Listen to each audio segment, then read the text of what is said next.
Hey everybody, this is Safi and Marco, Dish Out on the Movies, and today we are having kind of a different review.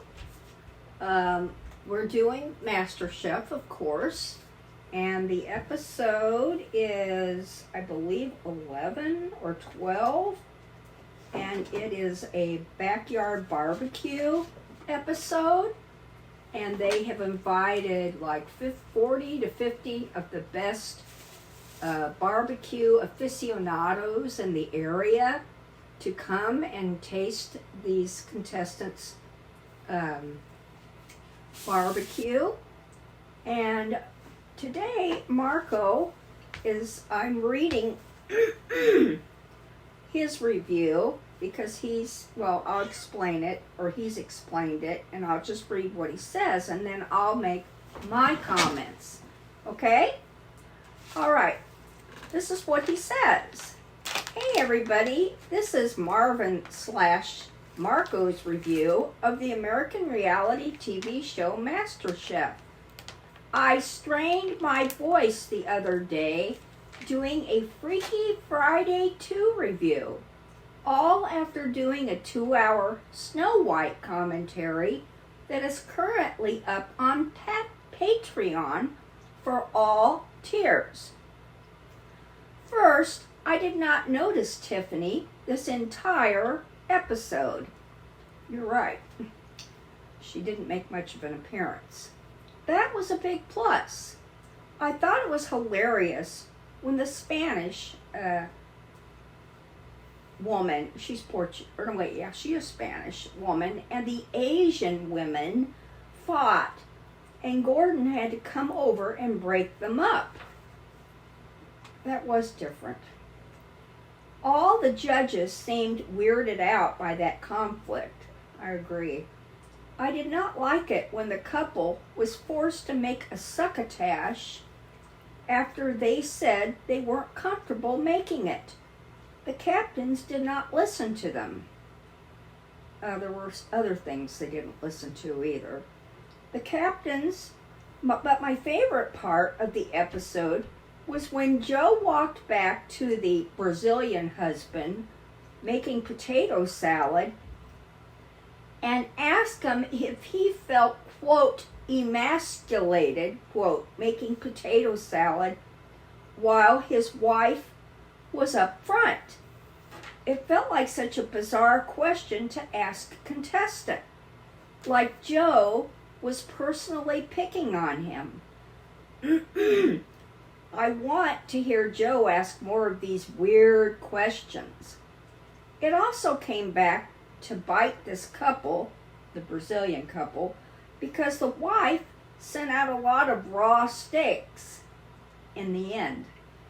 I was surprised there were more raw steaks than raw pork chops, because in a prior season, double bone pork chops, that's right, sent one guy home.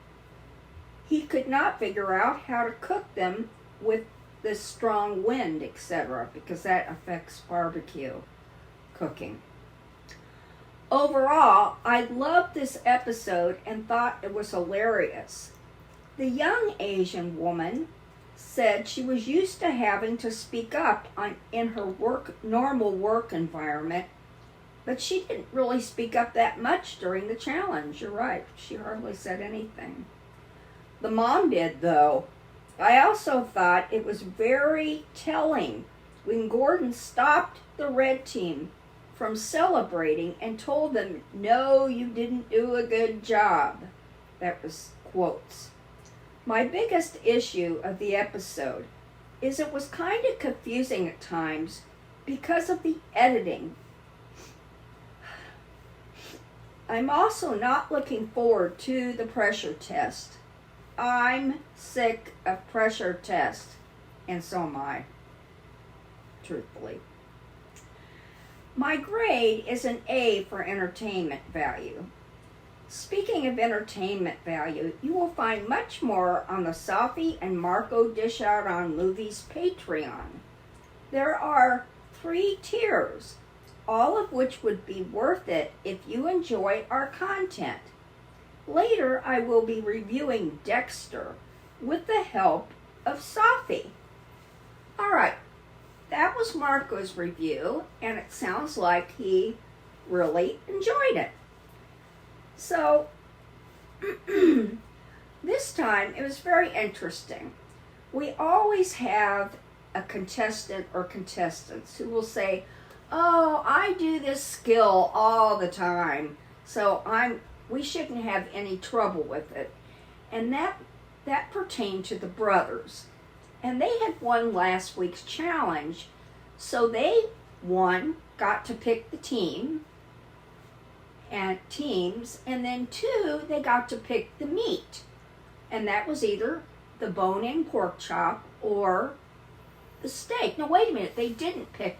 They were told that, but then they flip a coin, but they got first. I guess they got their choice because they wanted the steak, and the other guy who is I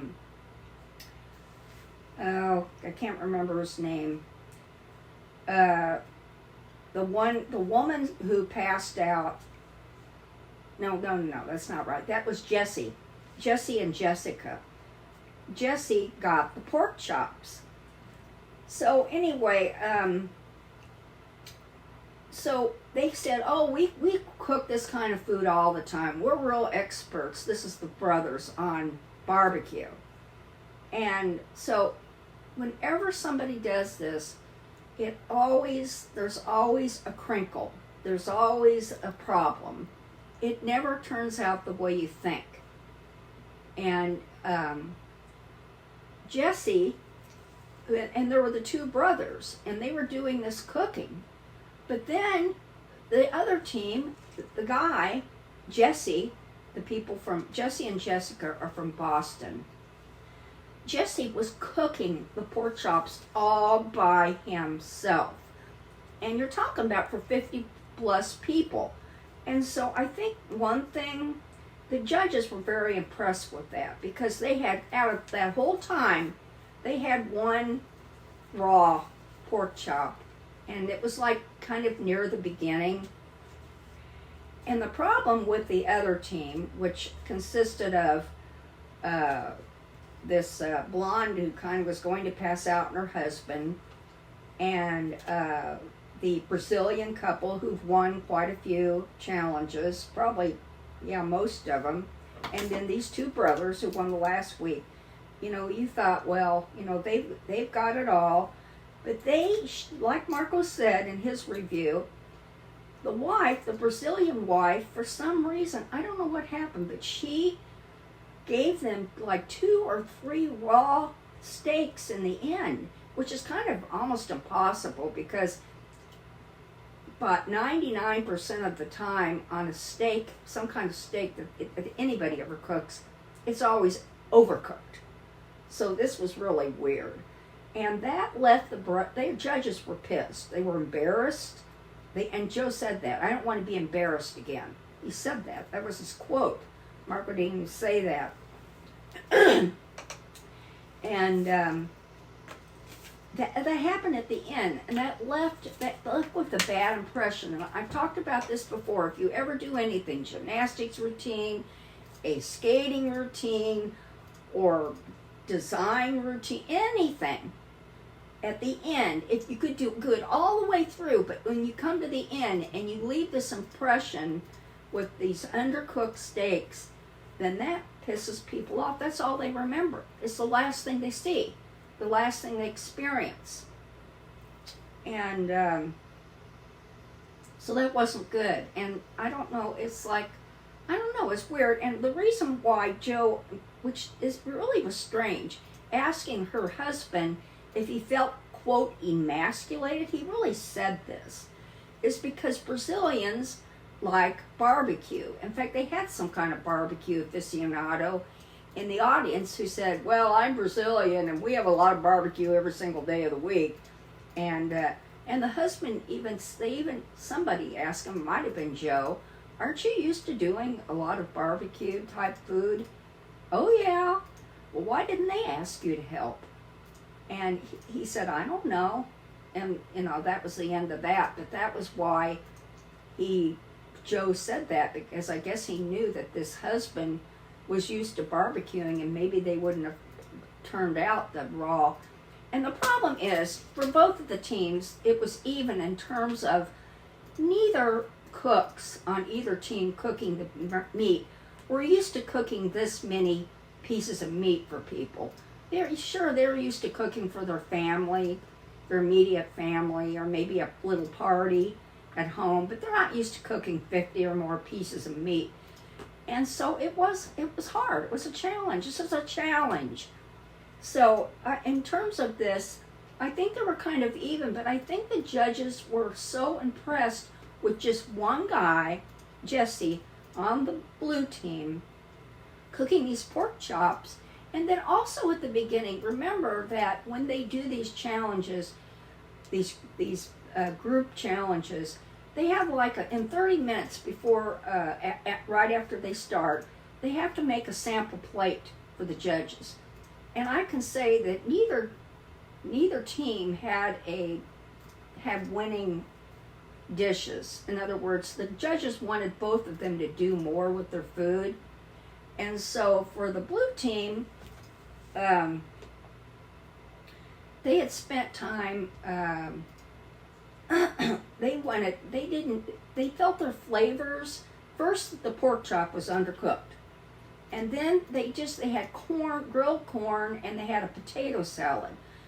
They thought it was just too mild, and there wasn't enough flavor, and it wasn't interesting enough. Because, they had 50 barbecue aficionados coming. So they made the Asian woman, the aunt, she had been cooking stuff before, and they said, you made all these amazing flavors, and why don't you add these flavors in? So she had wanted to make this glaze with garlic and something else to put on the rib, or the pork chop, and they didn't want her to do. They didn't listen to her, but they wanted it. The judges intervened when they tasted it, and then they also wanted them to make, instead of having this corn potato salad, they wanted them to make a slaw. And they wanted them to add some vinegar and something to spice up the meal. And so they followed the directions. And then, of course, there was that fight. And that was the thing with Tina and, what's her name? Azu were having a fight. And it was weird. We've never seen this before. And the judges were weirded out. But it was over, I don't know what Zoo said, now, look, you can't come over and tell us what to do. You can't tell me what to do. I'll be able to cook it, but you have to leave me alone.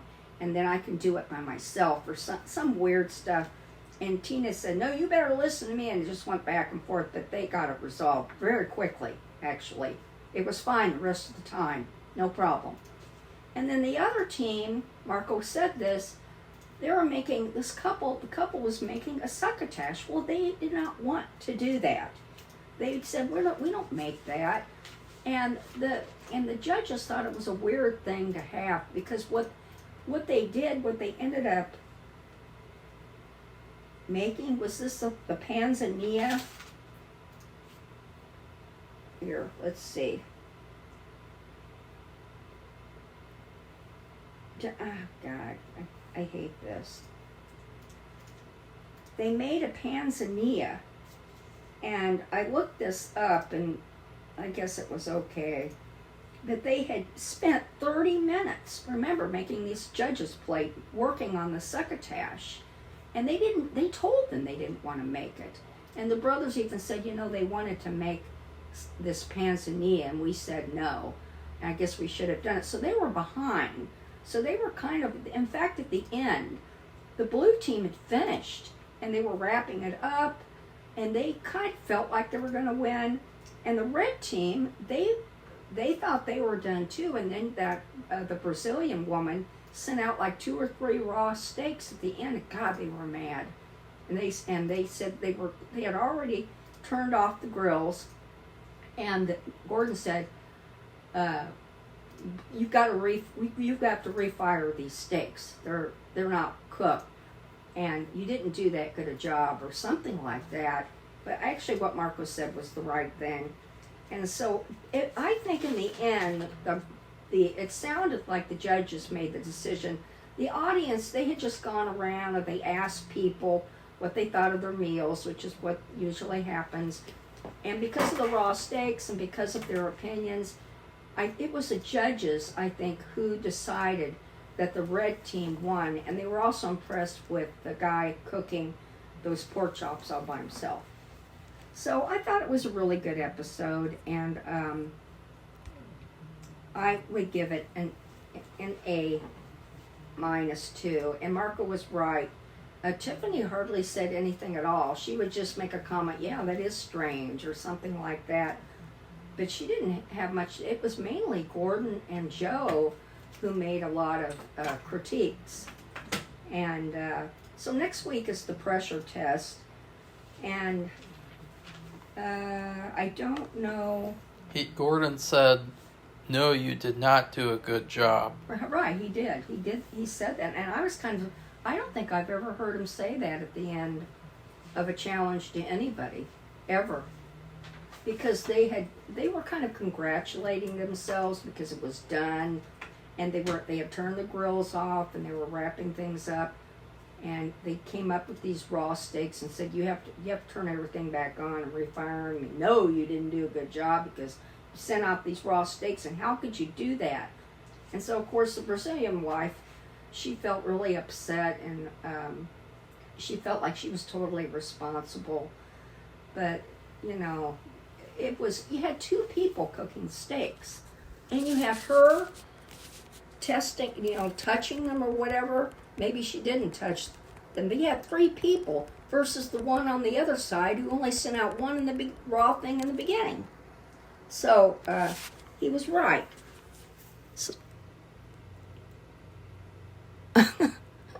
So anyway, that's it, and it was pretty good. It was different. There were different things that happened, and so they're having this pressure test next week, and that will be Joel and his brother, and then I gotta go back to my other page. I've got it. Did you feel emasculated reading my review? No.